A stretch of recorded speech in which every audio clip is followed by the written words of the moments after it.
ಜನಪದ ಸಾಹಿತ್ಯ ಪ್ರಕಾರದಲ್ಲಿ ಗಾದೆ ಮತ್ತು ಒಗಟುಗಳಿಗೆ ವಿಶೇಷ ಸ್ಥಾನ ಗಿಟ್ಟಿದೆ ಅಂತಕ್ಕಂಥದ್ದು. ಇವುಗಳಲ್ಲಿ ಗಾದೆ ಹೆಚ್ಚು ಜನಪ್ರಿಯವಾಗಿದೆ. ವೇದ ಸುಳ್ಳಾದರೂ ಗಾದೆ ಸುಳ್ಳಾಗುವುದಿಲ್ಲ ಎಂಬ ಮಾತು ಅದರ ಮಹತ್ವವನ್ನು ಸಾರ್ತಾ ಹೋಗಿದೆ ಅಂತ. ಗಾದೆಗಳು ಪ್ರತ್ಯಕ್ಷ ಜೀವನದ ಅನುಭವವನ್ನು ರೂಪುಗೊಳ್ಳುವುದರಿಂದ ಗಾದೆ ಮಾತಿನ ಬಗ್ಗೆ ಎಲ್ಲರೂ ಆಸಕ್ತಿ ಇದ್ದೇ ಇರ್ತದೆ ಅಂತಕ್ಕಂಥದ್ದು. ಹಾಗಾಗಿ ಇಲ್ಲಿ ಗಾದೆಗಳ ಬಗ್ಗೆ ಹೇಳ್ತಕ್ಕಂಥದ್ದು ಜೇಮ್ಸ್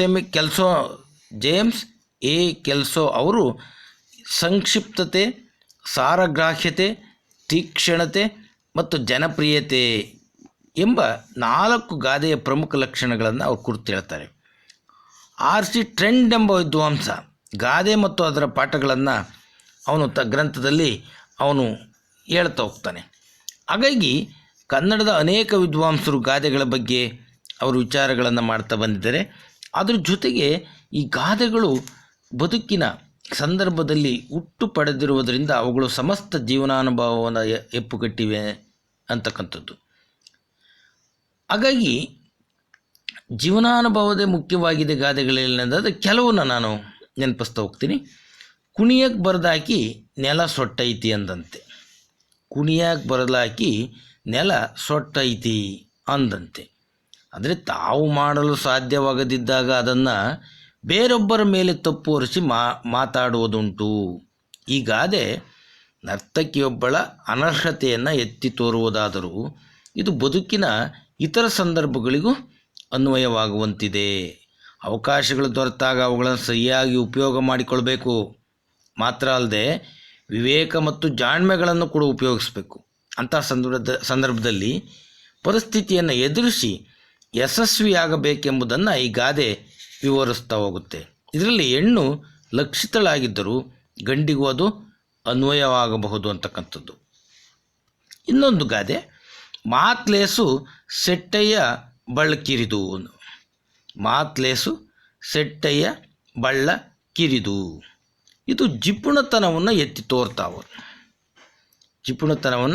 ಎತ್ತಿ ತೋರುತ್ತದೆ ಈ ಗಾದೆ. ಜೀವನದಲ್ಲಿ ಎಲ್ಲರೂ ಬಹಳ ಉದಾರವಾಗಿ ಒಳ್ಳೆಯ ಮಾತುಗಳನ್ನು ಹೇಳಬಲ್ಲರು, ಆದರೆ ಸಾಕ್ಷಾತ್ತಾಗಿ ಸಹಾಯ ಮಾಡಬೇಕು ಅಂದಾಗ ಹಿಂದೆ ಸರಿಯುವ ಜಾಯಮಾನದವರೇ ಹೆಚ್ಚು ಎಂಬುದು ಇಲ್ಲಿ ಧ್ವನಿತವಾಗಿದೆ.